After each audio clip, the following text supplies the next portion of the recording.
સમાજની નહીં સમગ્ર દેશની દીકરીઓ બહાર શોપિંગમાં જતી હોય તો એના કમરે રિવોલ્વર લટકતી હોય છે સાહેબ। દેશની દરેક દીકરીના કમરે રિવોલ્વર લટકતી રહે આવું સ્ફોટક નિવેદન કર્યું છે પાટીદાર અગ્રણી અને સરદાર ધામના પ્રમુખ ગગજી સુતરિયાએ। તેમણે જણાવ્યું હતું કે હવેનો સમય છે સ્ત્રી પુરુષે ખભે ખભા મિલાવીને કામ કરવું જોઈએ। ઇઝરાયલના અનુભવની વાત કરતા તેમણે જણાવ્યું હતું કે આ દેશમાં દરેક મહિલાઓ આત્મનિર્ભર છે, તે પોતાની સુરક્ષા માટે બીજા ઉપર આધારિત નથી, તે જરૂર પડે તો લશ્કરમાં ઉતરીને સેવા પણ આપી શકે છે, તે મશીન ગન પણ ચલાવી શકે છે। ઇઝરાયલમાં શોપિંગ કોમ્પ્લેક્સમાં મહિલાને મશીન ગન સાથે જુઓ કે બંદૂક સાથે જુઓ તો તે સામાન્ય બાબત છે, તેમાં આશ્ચર્ય પામવા જેવું કંઈ નથી। ઇઝરાયલની જેમ એક વ્યક્તિ ભારતની અંદર એને ડિફેન્સની ટ્રેનિંગ આપવામાં આવે, એક વ્યક્તિ પોતાનું રક્ષણ અને દેશનું રક્ષણ કરવા માટે આપણી સમાજની નહીં સમગ્ર દેશની દીકરીઓ બહાર શોપિંગમાં જતી હોય તો એના કમરે રિવોલ્વર લટકતી હોય છે સાહેબ।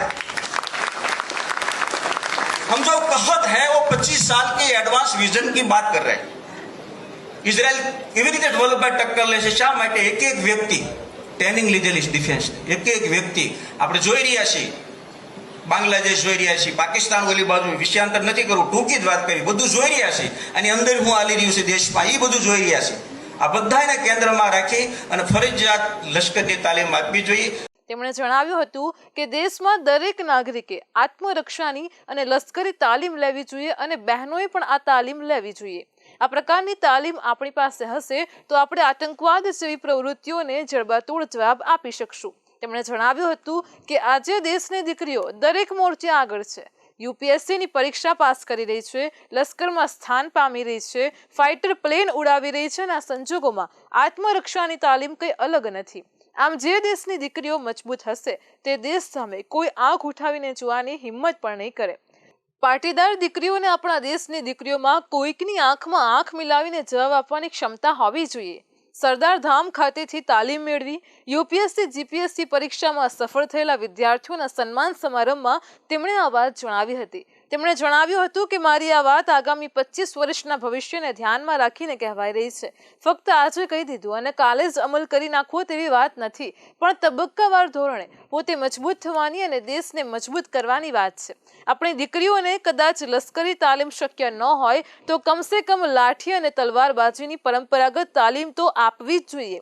તેમણે પાટીદાર મહિલાઓ અને યુવતીઓને યહૂદી યુવતીઓ જેવા થવા માટે આહવાન કર્યું છે। જો કે તેમના દીકરીઓએ રિવોલ્વર કમરે રાખવી જોઈએ તે નિવેદનના કારણે વિવાદ સર્જાયો છે। જેનીબેન ઠુમ્મરે જણાવ્યું હતું કે તેમનું નિવેદન તે બતાવે છે કે તંત્ર મહિલા સુરક્ષાના મોરચે નિષ્ફળ ગયું છે, કાયદો અને વ્યવસ્થાનું તંત્ર ખાડે ગયું છે। સ્ત્રી સશક્તિકરણ ફક્ત સરકારી કાગળોમાં છે, વાસ્તવમાં ક્યાંય છે જ નહીં। ગુજરાતમાં તંત્રના દાવાથી વિપરીત મહિલાઓ દેખાય છે તેટલી સુરક્ષિત નથી। આથી તેમણે માંગ કરી હતી કે પાટીદાર આગેવાને કહ્યું છે તેમ મહિલાઓને સુરક્ષા માટે રિવોલ્વર આપવી જોઈએ અને તેની સાથે મહિલાઓ માટે આત્મસુરક્ષાના વર્ગો પણ ચાલુ કરવા જોઈએ। આમ પાટીદાર આગેવાને સ્ત્રીની આત્મસુરક્ષાની વાતનો ઉપયોગ વિપક્ષ હવે સરકાર પર પ્રહારો કરવા માટે કરી રહ્યું છે। વિપક્ષનું કહેવું છે કે રાજ્યમાં દુષ્કર્મની ઘટનાઓ જે બની રહી છે તે આ વાતનો પ્રબળ પુરાવો છે। ગગજીભાઈ સુતરિયા એક સામાજિક આગેવાન છે જે મહિલાઓના સશક્તિકરણ માટે અને ખાસ કરીને ગુજરાતની દીકરીઓ કોઈ પોલીસમાં જાય, આર્મીમાં જાય, દેશ હિતના કામોમાં આવે, સરકારી અલગ અલગ વિભાગોની અંદર ખાસ કરીને આ દીકરીઓ પોતાનું કેરિયર બનાવી શકે, રાજ્યની સેવા કરી શકે એ દિશામાં કામ કરતા હોય છે।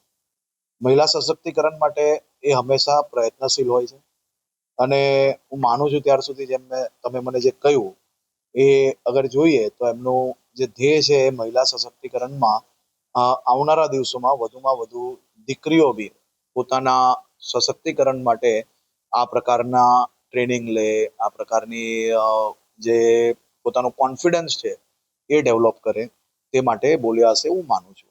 અને ખાસ કરીને ગુજરાતની સુરક્ષાની વાત કરીએ તો આજે બી દેશનું સૌથી સુરક્ષિત રાજ્ય તરીકે ગુજરાત છે।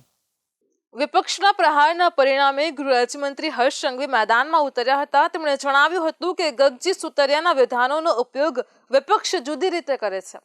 ગગજી સામાજિક આગેવાન છે. તેઓ મહિલા સશક્તિકરણ માટે હંમેશા તત્પર રહે છે. તેમનું નામ આ ક્ષેત્રમાં જાણીતું છે. તેમણે પાટીદાર મહિલાઓ માટે ઘણું બધું કર્યું છે. તેમના કહેવાનો ધ્યેય ફક્ત એવો છે કે મહિલાઓ સશક્ત થાય. પોલીસ, જાહેર સેવા સહિત દરેક મોરચે ભાગીદાર બને તેવો થાય છે. તેઓ દરેક મોરચે મહિલાઓની ભાગીદારી સુનિશ્ચિત કરવા માંગે છે.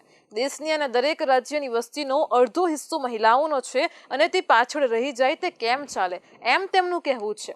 મહિલાઓની પ્રગતિ વગર દેશની પ્રગતિ ન થાય. તેની સાથે તેમણે જણાવ્યું હતું કે ગુજરાતમાં દીકરીઓ પર અત્યાચાર ગુજારનારાઓને છોડવામાં આવતા નથી. ગુજરાત સરકારે દીકરીઓને ન્યાય અપાવવાને લઈને ત્વરિત પગલાં પણ ભર્યા છે અને તેના જ કારણે દીકરીઓની છેડતી કરનારા ગુનેગારોને નશ્યત કરવામાં આવે છે. તેમની સામે ત્વરિત કાયદાકીય કાર્યવાહી કરવામાં આવે છે. અભિયમ જેવી સેવા તેનું ઉત્તમ ઉદાહરણ છે. દીકરીઓ સાથે દુર્વ્યવહાર કરનારા 11 જેટલા ગુનેગારોને છેલ્લા 100 દિવસમાં ફટકારવામાં આવેલી ફાંસી તેનું ઉત્તમ ઉદાહરણ છે. આજે ગુજરાતમાં કેટલી નાઇટ જોબ્સ છે અને જેમાં યુવતીઓ કામ કરે છે. શું તે બધા ઉપર રેપ થાય છે? ના.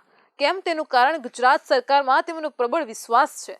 તેમને ન્યાયતંત્ર ઉપર પ્રબળ વિશ્વાસ છે. આજે ફક્ત નવરાત્રી જ નહીં, તે સિવાય પણ કેટલાય શહેરોમાં દીકરીઓ નોકરી કરે છે. ગુજરાતમાંથી 22 લાખ મહિલાઓએ આઈટી રિટર્ન ફાઇલ કર્યું છે. આનાથી મોટો પુરાવો કયો જોઈએ? તેમણે જણાવ્યું હતું કે વિપક્ષે કોઈના વિધાનો તોડી મરોડીને રજૂ કરવાના બદલે, તેનો જુદો અર્થ કાઢવાના બદલે વાસ્તવિક પ્રશ્નો ઉઠાવવા જોઈએ. તેઓ કદાચ ભલે રાજકારણ કરતા હોય, પરંતુ અમારા હૈયે તો પ્રજાનું હિત વસેલું છે.